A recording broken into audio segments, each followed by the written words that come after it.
জুবিন গাৰ্গৰ এই সমাধি ক্ষেত্ৰখন স্থান নিৰ্বাচন কৰোঁতেও মই নাই বুলি ইয়াতে 15বাৰতকৈ বেছি আহিছোঁ আৰু এই স্থানখনতে জুবিনৰ শেষকৃত্য বা অন্তিম যাত্ৰা হওক তাৰো ব্যৱস্থা কৰিবৰ কাৰণে আমিয়ে ইয়াত আছিলোঁ।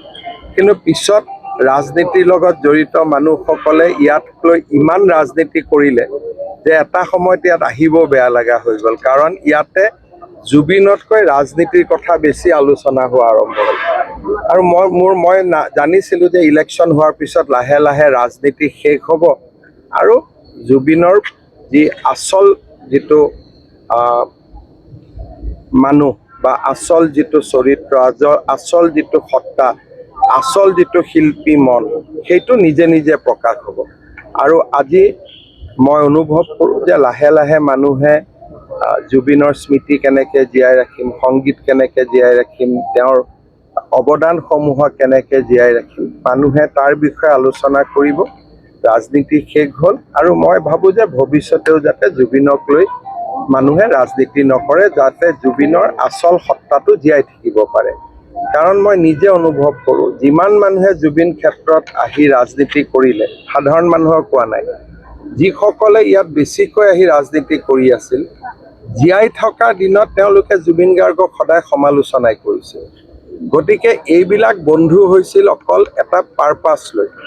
কিন্তু আমাৰ কাৰণে জুবিন অতীততো আছিল, বৰ্তমানো আছে, ভৱিষ্যতেও আমাৰ কাৰণে তেনেকৈ থাকিব, যেনেকৈ আমি জুবিনক পাইছিলোঁ। নিৰ্বাচনৰ পিছত তেওঁলোক অহা নাই? চব অহা নাহাটোত মই কোৱা নাই, কিন্তু যিটো নিৰ্বাচনৰ পুলিং বুথত জুবিন গাৰ্গৰ ফটো লগাই দিয়া, পাৰ্টি অফিচত জুবিন গাৰ্গৰ ফটো লগাই দিয়া, এইবিলাক মানুহে নিবিচাৰে। কাৰণ মানুহে শিল্পী সদায় অৰাজনৈতিক হৈ থকাটোৱে বিচাৰে। আপুনি যদি এটা কেন্দ্ৰত ভোট দিব গৈছে, বিজেপিয়ে পদুম ফুল লৈ বহি আছে, কংগ্ৰেছে হাতৰ ছবিৰ পৰিৱৰ্তে যদি জুবিন গাৰ্গৰ ফটোখন লৈ বহি থাকে, মানুহৰ খং উঠিব নে নাই? আৰু জুবিনক লৈ ৰাজনীতি কৰাৰ কাৰণে মই ভাবোঁ যে অতি কমেও প্ৰত্যেকটো সমষ্টিত আমি 20% ভোট বেছি পাইছোঁ। কাৰণ যিমান জুবিনৰ ফেন আছিলে সকলোৱে হয়তো নিউট্ৰেল থাকিলে কংগ্ৰেছকো দিলেহেঁতেন, বিজেপিকো দিলেহেঁতেন।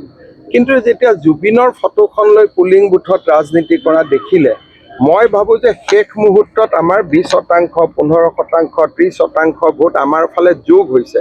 কাৰণ বিজেপিয়ে এটা স্পষ্ট সিদ্ধান্ত লৈছিল যে আমি জুবিনক লৈ ৰাজনীতি নকৰোঁ। আৰু মই ভাবোঁ যে সেই সিদ্ধান্তটো যে আমাৰ একেবাৰে শুদ্ধ সিদ্ধান্ত আছিল, সময়ে প্ৰমাণ কৰিছে।